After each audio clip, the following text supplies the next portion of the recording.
सदियों से पूरी दुनिया में भूत प्रेतों के किस्से चले आ रहे हैं, लेकिन आजकल की दुनिया में इन्हें टीवी, मीडिया की वजह से और भी मकबूलियत हासिल है। ये तमाम मखलूक़ात किसी भी सकाफ़त की ख्वाहिशात, डर को ज़ाहिर करती हैं, लेकिन ज़्यादातर ये कहानियाँ शरारती बच्चों को डराने के लिए सुनाई जाती हैं या फिर गढ़ी जाती हैं। वजह कुछ भी हो, ये कहानियाँ सदियों से लोगों की तवज्जो का मरकज़ बनी हुई हैं। अस्सलाम वालेकुम, मैं आप सबको खुशामदीद कहती हूँ। आज मेरी वीडियो ऐसे अफसानवी जानवरों के मुतालिक है जिनका जिक्र हम अपने बचपन से सुनते आ रहे हैं। सबसे पहले जिक्र मैं ज़िल्ले हुमा का करना चाहूँगी। ये एक ऐसा अफसानी परिंदा है जिसके बारे में मशहूर है कि ये अगर किसी के सर पर आकर बैठ जाए या फिर इसका साया किसी के सर पर पड़े तो वो बादशाह बन जाता है। आपको इस परिंदे का जिक्र ईरान, बरे-सग़ीर पाको हिंद में काफ़ी मिलेगा। इस परिंदे के बारे में मशहूर है कि ये काफ़ी ऊपर उड़ता है और कभी भी ज़मीन पर नहीं उड़ता। ये परिंदा पूरी ज़िंदगी उड़ता ही रहता है। इस परिंदे का जिक्र हमें काफ़ी नॉवेल्स और नज़मों में मिलता है।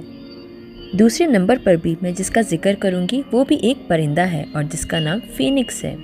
अगर आपने वेस्टर्न कहानियाँ पढ़ी हैं तो उसमें आपको इसका जिक्र काफ़ी मिलेगा, हत्ता कि हैरी पॉटर के तमाम सीरीज़ में इसका जिक्र मौजूद है। इस परिंदे का जिक्र ग्रीक अफसानों में बहुत मिलता है और कयास किया जाता है कि शायद वहीं से इन कहानियों का जन्म हुआ। इसके बारे में मशहूर है कि ये कभी भी नहीं मरता और अगर मर भी जाए तो मरने के बाद ये परिंदा जलने लगता है और फिर अपनी राख से फिर से ज़िंदा हो जाता है। ज़्यादातर लोगों के मुताबिक ये लाल और सुनहरी रंग का होता है। ये परिंदा अपनी खूबसूरती की वजह से मशहूर है और इस परिंदे की पहचान इसका इमॉर्टैलिटी का सिंबल है, यानी कि ये परिंदा कभी भी मरता नहीं है और अगर मर भी जाए तो फिर से जन्म लेता है। इस परिंदे के बारे में मशहूर है कि ये मेल ही होता है।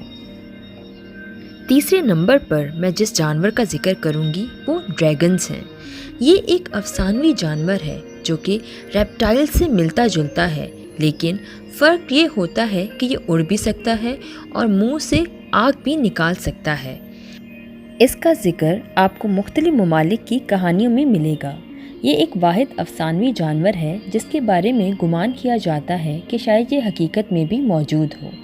चाइना में बहुत से त्योहारों में ये आपको रंग बिरंगे ड्रैगन्स देखने को मिलेंगे, लेकिन बाकी एशियन ममालिक में भी ड्रैगन्स का जिक्र मिलता है, लेकिन ज़्यादातर चाइनीज ड्रैगन से ही मुतासिर लगते हैं, जैसे वियतनाम, जापान, कोरिया। चाइना में इन्हें बारिश लाने का ज़रिया माना जाता है और जब बारिशें नहीं होती तो ये जाना जाता है कि ड्रैगन्स बहुत सुस्त हो रहे हैं। इनका जिक्र आपको हत्ता के यूरोपियन फोक टेल्स में भी मिलेगा। अब मैं यूनिकॉर्न्स के बारे में जिक्र करना चाहूँगी। ये एक ऐसा जानवर है जो कि घोड़े और बकरी से मिलता है। इसके सर पर एक सींग भी होता है। इसका जिक्र आपको वेस्टर्न कल्चर में तो मिलता है, लेकिन इसके अलावा इसका जिक्र इराक, चाइना और इंडिया के अफसानों में भी मिलेगा और माना जाता है कि जो भी इसके सींग से कुछ पी लेगा तो उसको कभी भी पेट का दर्द नहीं होगा, मिर्गी नहीं होगी और कोई भी जहर इस पर असर नहीं करेगा।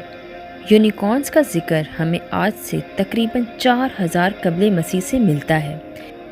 आपको मज़े की बात बताती चलूँ कि ये जानवर इतना ज़्यादा पॉपुलर है कि स्कॉटलैंड ने इसे अपना नेशनल एनिमल डिक्लेयर कर दिया है।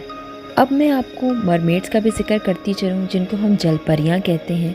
इन्होंने भी तारीख़ में इंसानों को काफ़ी असर अंगेज़ कर रखा है। अक्सर लोग कहते हैं कि ये होती हैं और कुछ कहते हैं कि ये नहीं होती। ये आधी इंसान और आधी मछली होती हैं। इनका जिक्र भी हमें यूरोपियन और एशियन दोनों सकाफ़तों में मिलता है और इनकी मुनासबत से भी काफ़ी कहानियाँ घड़ी जा चुकी हैं। अक्सर मुल्ला जो कि समंदर में उतरते हैं उनके मुताबिक ये होती हैं और वह इनकी खूबसूरती से मुतासिर हो जाते हैं।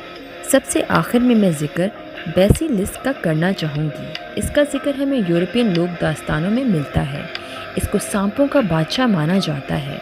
इसके बारे में मशहूर है कि अगर ये आपको सिर्फ देख ले तो आप मर जाते हो और ये जिस रास्ते से भी गुज़रता है वो जहरीला हो जाता है।